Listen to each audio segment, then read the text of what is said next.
Students, this is me Inayat.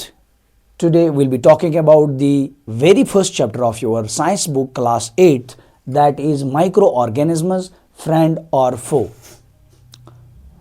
तो इस chapter में हम क्या देखेंगे आज हम इस चैप्टर का ओवरव्यू देखेंगे। इस चैप्टर में हम क्या क्या पढ़ने वाले हैं। पहली चीज़ जो हम इसमें पढ़ने वाले हैं, जो इसमें हम देखेंगे वो है कि इसमें कौन कौन से टॉपिक्स आने वाले हैं। उसके बाद हम कोई टॉपिक उठा लेंगे, उसको आज स्टडी कर लेंगे।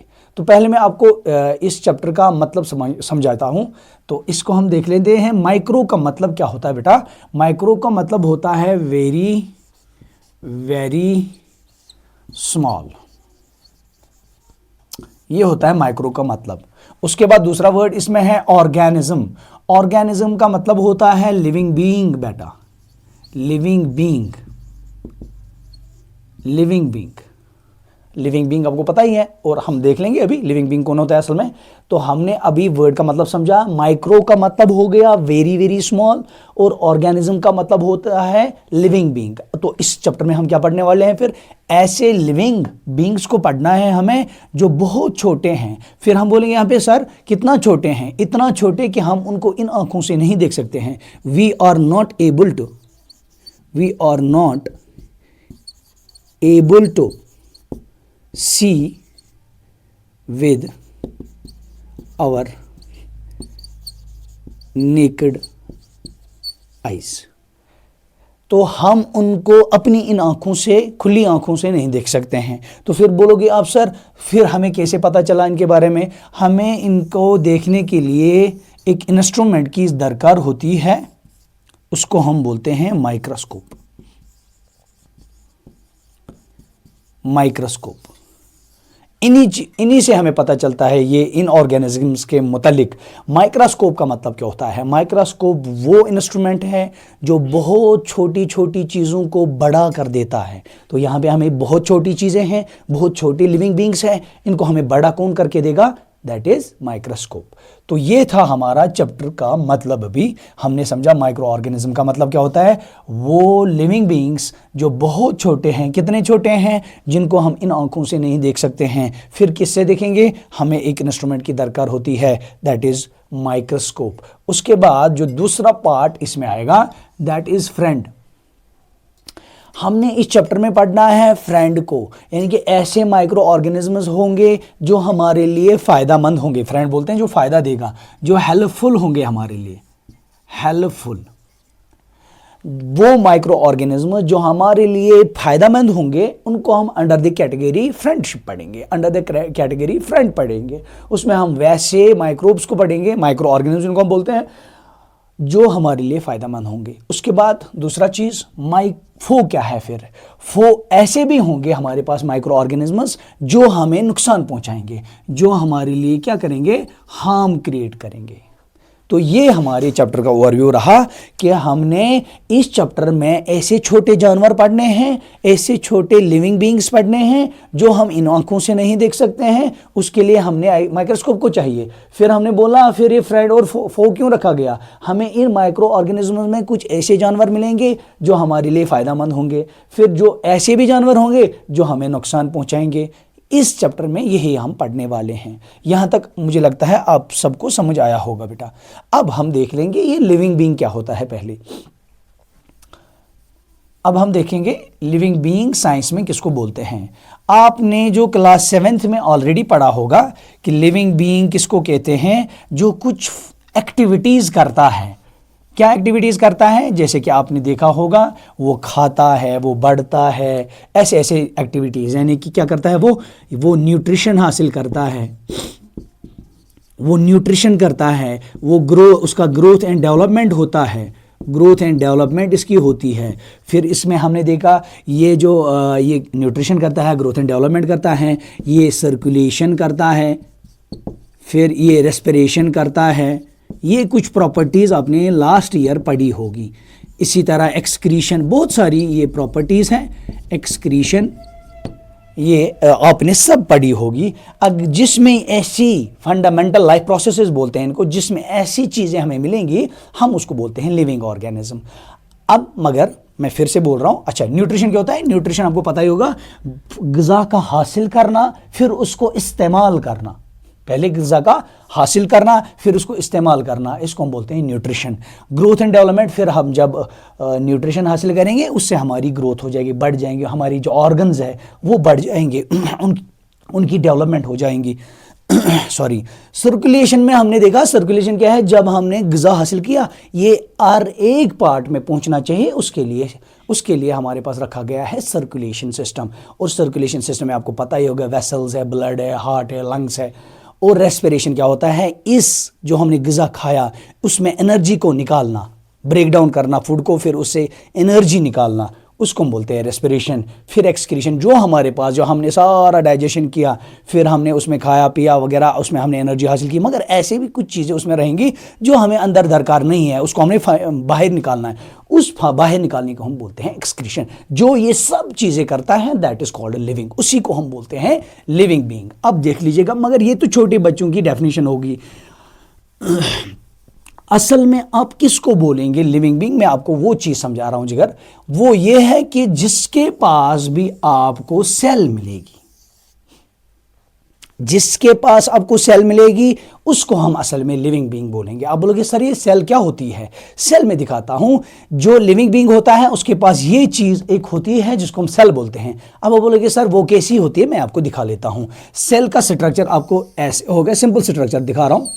जो एक कवर होता है पहले सेल में सॉरी, वो है कि यहां पे हमें, इसको हम बोलते हैं सेल मेम्ब्रेन। सेल मेम्ब्रेन पहला जो इसका ये बाहर से कवर होता है उसको हम बोलते हैं सेल मेम्ब्रेन। तो अब उसके बाद अगर मैं बोलूंगा आपको, हम सेल का स्ट्रक्चर पढ़ रहे हैं, मैंने बोला सेल का जो आउटर वाला पार्ट होता है उसको हम बोलते हैं सेल मेम्ब्रेन। फिर इस सेल में जिगर, इसमें जो बेटा क्या होता है, इसमें फ्लूइड होता है, इसमें एक फ्लूइड होता है, इसको हम बोलते हैं साइटोप्लाज्म।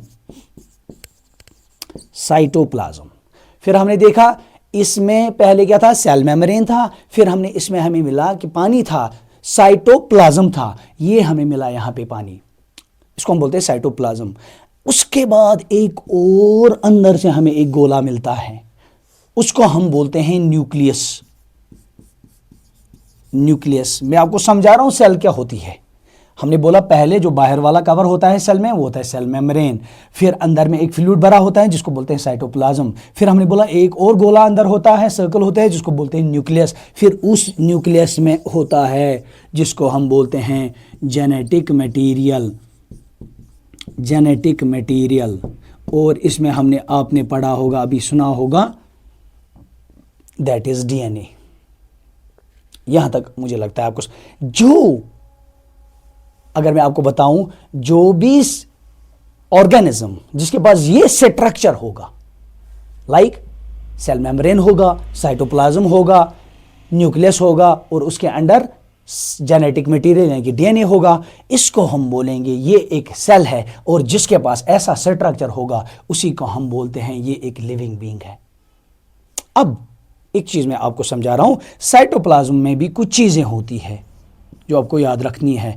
इसमें होता है माइटोकॉन्ड्रिया, बहुत सारी हैं, आपको 2-3 याद रखनी है। माइटोकॉन्ड्रिया, क्योंकि सेल को भी जिंदा रहना है, जब सेल जिंदा है तभी लिविंग जिंदा है, तभी लिविंग बीइंग हो सकता है। यानी कि हम बोलेंगे ना, पहले मैं बता रहा हूं आपको, क्योंकि हम बोल रहे हैं ये सेल किसका होता है? लिविंग बीइंग का। तो जब सेल जिंदा होगा तभी तो लिविंग बीइंग होगा जिंदा। तो इसलिए मैं बोल रहा हूं उसको भी जिंदा रहने के लिए एनर्जी चाहिए, वो एनर्जी इसको कौन देता है? माइटोकॉन्ड्रिया। फिर इसको बनाना है प्रोटीन्स, इसको प्रोटीन्स बनाने हैं, उसके लिए उसको राइबोसोम्स होने चाहिए। ये कुछ सेल, उनको बोलते हैं हम सेल ऑर्गेनेलीज।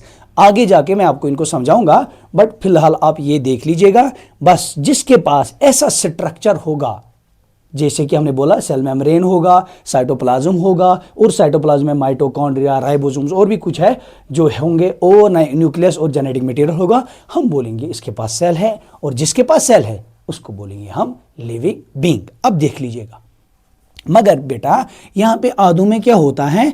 आदू में ये जो ये न्यूक्लियस है ये हमें पूरा दिखाई नहीं देता है, ये पूरा नहीं दिखाई देता है, थोड़ा सा दिखाई देता है। तो इसलिए यहाँ पे दो टाइप्स के सेल बन जाते हैं। इसका मतलब नहीं है हमें वहाँ पे न्यूक्लियस नहीं मिल रहा है तो हम बोलेंगे अब ये सेल नहीं है, नहीं, उसका हमें विजिबल गोला नहीं दिखता है न्यूक्लियस का। जब विजिबल गोला नहीं दिखता है इसलिए हमें यहाँ पे दो टाइप्स ऑफ सेल्स बनते हैं। एक होता है, मैं आपको यहाँ पे लिख लेता हूँ, आप एक सेल होती है प्रोकैरियोटिक सेल, प्रोकैरियोटिक सेल और यूकैरियोटिक सेल। प्रोकैरियोटिक सेल यही मतलब जिसके पास हमें वेल डिफाइंड न्यूक्लियस नहीं होता है, वेल डिफाइंड न्यूक्लियस नहीं होता है, नॉट वेल डिफाइंड न्यूक्लियस। जिसके पास वेल डिफाइंड न्यूक्लियस नहीं होगा उसको हम बोलते हैं प्रोकैरियोटिक सेल। जैसे हमें पढ़नी है इसमें prokaryotic cell, that is bacteria, हमने इसमें पढ़ना है। फिर बैक्टीरिया क्या है, फिर वो भी माइक्रोब ही है, वो भी माइक्रो ऑर्गेनिज्म ही है, मगर उसके पास जो न्यूक्लियस होता है वो हमें दिखता नहीं है, बट सेल है उसके पास, ये स्ट्रक्चर सारा है उसके पास। तो हम बोलेंगे वो एक लिविंग है, मगर उसका हम बोलेंगे ये प्रोकैरियोटिक लिविंग है। क्या मतलब, उसके पास जो न्यूक्लियस है वो हमें नहीं दिखता है। अलबत्ता यूकैरियोटिक का मतलब क्या होता है, इसके पास वेल डिफाइंड न्यूक्लियस होगा, वेल डिफाइंड न्यूक्लियस होगा। इसको हम बोलेंगे जिसके पास वेल डिफाइंड न्यूक्लियस होगा, इसको हम बोलेंगे कि ये एक यूकैरियोटिक सेल है, यूकैरियोटिक सेल। बस ये आपको यहां तक आया समझ। मैंने बोला आपको सेल क्या होती है, सेल में हमने बोला ये चीजें होती हैं। फिर यहां पे न्यूक्लियस का जिक्र आया, मैंने बोला न्यूक्लियस आधों में दिखता है, फुल्ली दिखता है, आधों में हमें नहीं दिखता है। जिसमें नहीं दिखेगा उसको बोलेंगे प्रोकैरियोटिक सेल, जिसमें दिखेगा उसको बोलेंगे यूकैरियोटिक सेल। अब आप बोलोगे सर प्रोकैरियोटिक तो आपने बोला बैक्टीरिया होता है, यूकैरियोटिक कौन होता है? यूकैरियोटिक में आप देखोगे वो होता है, उसमें ह्यूमन बींग्स होते हैं, फंगस होती है जो हमने इसमें पढ़नी है, एल्गी भी उसमें आएगी, ऐसे ऐसे जानवर आएंगे, या ओवरऑल जो हमारे पास एनिमल्स हैं वो सब यूकैरियोटिक में आते हैं। ज़्यादातर यूकैरियोटिक ही होते हैं, बट जो प्रो मतलब ही हो गया प्रिमिटिव ओल्ड, जिनके पास ओल्ड सेल होती है, that is called prokaryotic cell. This was about this cell. Now अब उसके बाद दूसरा जो हमने देखना है, मुझे लगता है यहाँ तक आपका क्लियर हो गया होगा। अब हम देख लेते हैं इसमें क्या क्या चीज़ें हमने पढ़नी है। ये इंट्रोडक्शन था आपके इस चैप्टर का।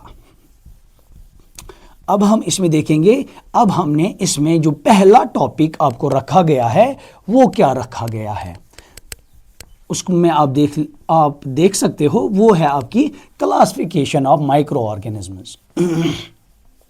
फिर भी मैं एक और चीज़ यहाँ पे आपको समझाऊंगा, एक चीज़ आपको मैं समझाऊंगा, वो देख लीजिए आप। मैं आपको एक और चीज़ यहाँ पे समझाऊंगा, वो ये होता है कि माइक्रो ऑर्गेनिज्म को हम एक और वर्ड से बोलेंगे, माइक्रोब्स बोल सकते हैं हम इनको। एक और वर्ड आया, माइक्रो ऑर्गेनिज्म्स को हम छोटे एक सिंपल अल्फा से बोलेंगे माइक्रोब्स, माइक्रोब्स इनको बोल सकते हैं हम। अब यहाँ पे जो अब आएगा हमें क्लासिफिकेशन, जो आपका पहला टॉपिक है, क्लासिफिकेशन ऑफ माइक्रो ऑर्गेनिजम्स।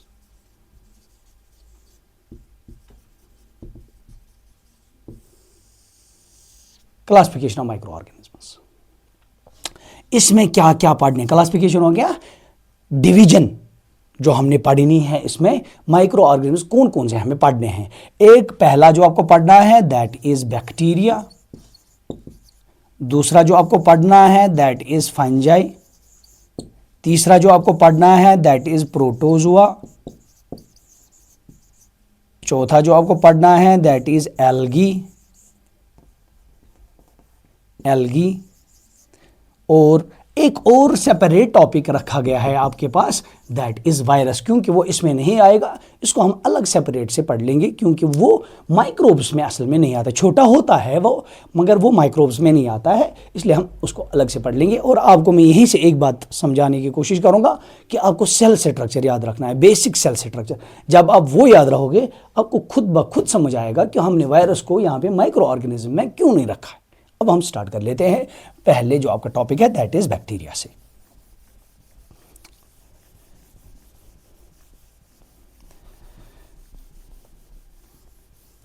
देख लीजिए बैक्टीरिया अब हम पढ़ लेंगे।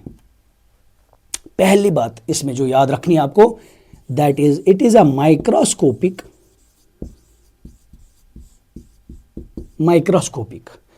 What is microscopic, very very small. दूसरा इट इज यूनिसेल्यूलर।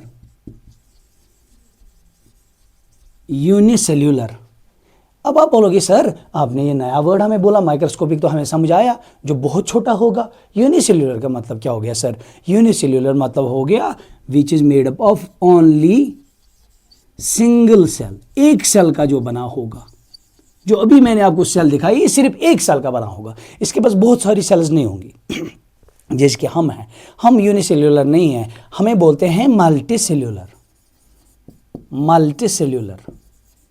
तो मल्टीसेल्यूलर क्या हो गया? आप ऐसे organisms which are made up of made up of हम बोलेंगे ऐसे which are made up of many cells, जिनके पास बहुत सारी सेल्स होंगी, इनको हम बोलते हैं मल्टीसेल्यूलर। जैसे कि हम हैं, हमारे पास बहुत सारी सेल्स है, ट्रिलियन सेल्स होती हैं, और यूनिसेल्यूलर होता है सिर्फ एक सेल। तो बैक्टीरिया क्या है? अब बैक्टीरिया सिर्फ एक सेल का बना है, दूसरा वर्ड हमने देखा अभी कि बैक्टीरिया क्या है? माइक्रोस्कोपिक है, यूनिसेल्यूलर है, यानी कि वो एक सेल के बने हैं। और ये यहाँ तक मुझे लगता है आपको क्लियर हुआ होगा। तीसरी चीज मैं आपको बताऊंगा ये कहाँ पे हमें मिलते हैं। अच्छा, एक और वर्ड है इसमें, दे आर प्रोकैरियोटिक। मैंने आपको ये पहले ही क्लियर कर लिया है, प्रोकैरियोटिक का मतलब क्या होता है। इनके पास वेल डिफाइंड न्यूक्लियस नहीं होता है। तो हमने बोला ये माइक्रोस्कोपिक है, यूनिसेल्यूलर है, प्रोकैरियोटिक है, और चौथा चीज फाउंड इन एवरीवेयर, जो हमें हर एक जगह पे मिलते हैं। जहाँ पे लाइफ पॉसिबल है you will see that the bacteria will be there, वहाँ पे हमें बैक्टीरिया मिलेगा एवरीवेयर। मगर इनके लिए क्या सर्वाइवल के लिए चीज़ें होनी चाहिए? एक होना चाहिए मॉइस्ट टेम्परेचर, मॉइस्ट होना चाहिए, एक वहाँ पे जो हैबिटेट होगा मॉइस्ट होना चाहिए, और वार्म टेम्परेचर होना चाहिए वहाँ पे। फिर हम बोलेंगे वहाँ पे हमें बैक्टीरिया मिल सकता है। इवन की ये एक्सट्रीम कंडीशंस में भी गुजारा कर सकते हैं। एक्सट्रीम कंडीशन मतलब हो गया जहाँ पे हम नहीं सोच सकते, फॉर एग्जाम्पल -20, -30, वहाँ पे बैक्टीरिया मिल सकता है। तो इनको हम बोलेंगे, इसलिए हमने बोला फाउंड इन एवरीवेयर, हमें हर एक जगह पे मिलते हैं। आई थिंक यहाँ तक आपको क्लियर हुआ होगा। उसके बाद हमने इसमें क्या पढ़ना है बैक्टीरिया में, अभी इसको बहुत टाइम लगेगा तो मैं आपको समझा रहा हूँ। बैक्टीरिया में हमें दूसरी चीज़ जो आप देखनी है, हम बैक्टीरिया को पढ़ रहे हैं। बैक्टीरिया में हमने अभी देखा ये माइक्रोस्कोपिक है, यूनिसेल्यूलर है, प्रोकैरियोटिक है, found in everywhere. Next thing that we have to discuss about bacteria that is nutrition. ये न्यूट्रिशन कैसे हासिल करते हैं देख लीजिए जिगर। न्यूट्रिशन ये हासिल करते हैं, न्यूट्रिशन हम पहले किसको बोलते हैं? न्यूट्रिशन बोलते हैं intake of food and utilisation of food. पहले ग़िज़ा का हासिल करना, फिर उसको इस्तेमाल करके एनर्जी उससे निकालना, उसको हम बोलते हैं न्यूट्रिशन। ये आपने 7th में पढ़ा होगा। न्यूट्रिशन में मगर हमें देखना ये कैसे करता है। आपने वहाँ पे दो चीज़ें पढ़ी होंगी, एक आधे होते हैं ऑटोट्रॉप्स और दूसरे होते हैं हेटेरोट्रॉप्स। और आपने देखा होगा वहाँ पे ऑटोट्रॉप्स वो ऑर्गेनिजम्स होते हैं जो अपना ग़िज़ा खुद बना सकते हैं, और हेटेरोट्रॉप्स ऐसे होते हैं जो अपना ग़िज़ा खुद नहीं बना सकते। ये ऑटोट्रॉप्स में आपने देखा होगा ग्रीन प्लांट्स होते हैं, आपने वो देखा होगा उसमें वो ग्रीन पिगमेंट, क्लोरोफिल, उसे वो सनलाइट ट्रैप, वो आपने देखा हो, फोटोसिंथेसिस को हम बोलते हैं, वो करते हैं, उससे बनाते हैं अपना ग़िज़ा। मगर हाँ, यहाँ पे जो हमें बैक्टीरिया है ये खुद अपना ग़िज़ा नहीं बना सकता है, इसलिए ये क्या होंगे? हेटेरोट्रॉप्स। तो इसलिए ये हेटेरोट्रॉप्स होंगे। हेटेरोट्रॉप्स होंगे। हेटेरोट्रॉप्स में अब देख लीजिए ये क्या क्या हो सकता है।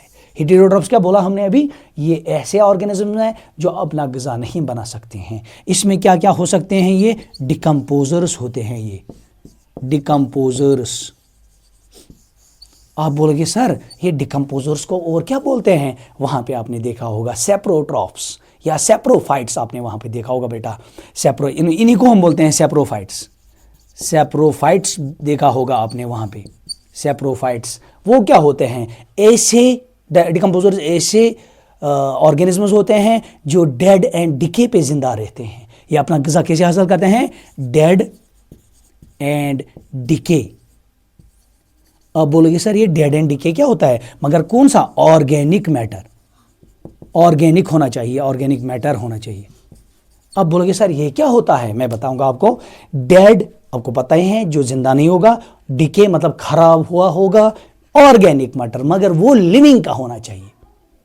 फॉर एग्जाम्पल, जब जानवर मरता है, आपने देखा होगा, हम उसको दूर कहीं पे फेंक देते हैं, फिर हम देखते हैं कुछ 6-7 दिनों के बाद वो वहाँ पे होता ही नहीं है। उसको किसने खाया होता है?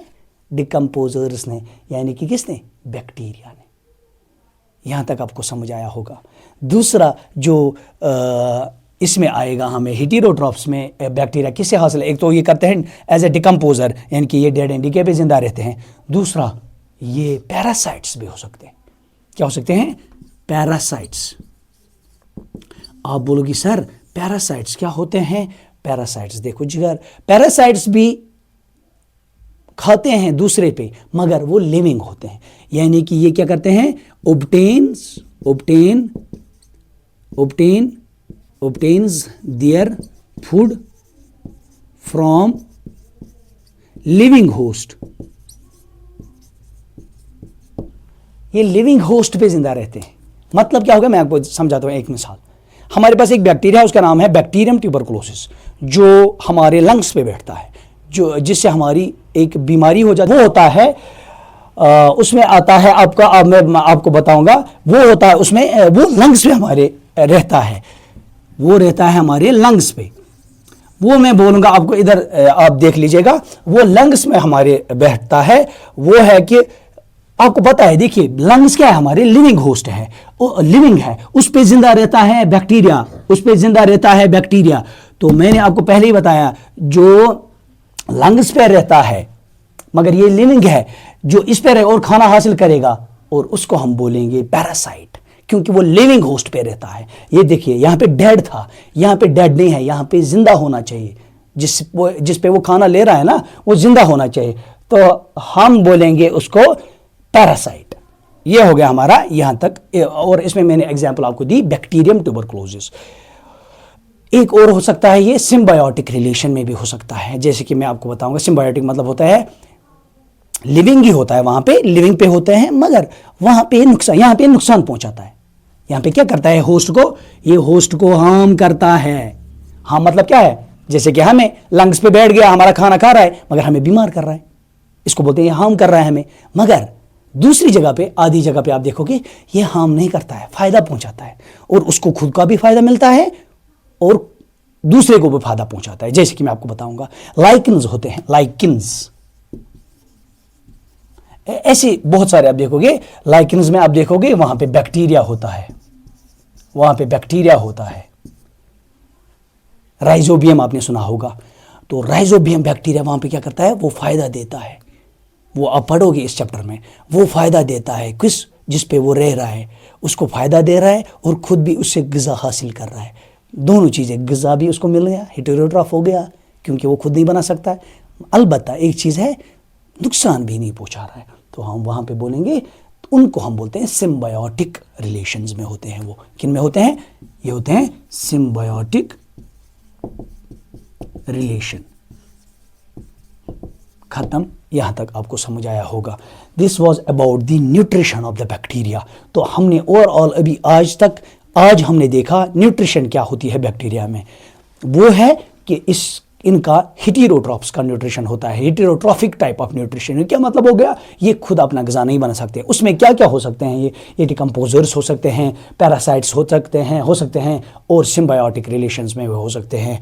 और हमने बोला ये सर, ये डिकम्पोजर्स क्या होते हैं? जो डेड एंड डिके में अपना ग़िज़ा हासिल करेंगे। पैरासाइट्स क्या होते हैं? जो लिविंग होस्ट पे अपना ग़िज़ा हासिल करें और उस लिविंग होस्ट को हार्म क्रिएट करेंगे। और सिम्बायोटिक भी हो सकते हैं, यानी कि जो दो लिविंग में तो हो सकते हैं मगर उसको नुकसान नहीं पहुंचाएंगे। तो यहाँ तक हमें समझ आया। नेक्स्ट टॉपिक में हम इनको पढ़ लेते हैं आगे जाके कि बैक्टीरिया में क्या क्या और चीज़ें हैं। हमने इनका स्ट्रक्चर देखना है, हमने इसमें देखना है कि आप देखोगे इसमें एक आपका टर्म आएगा लैक्टोबैसिलस, वो क्यों आया है, उन शेप्स को हमने पढ़ना है, साइज को पढ़ना है, डिफरेंट चीज़ें हमने इसमें पढ़नी है। I think this was it for today. Thank you very much.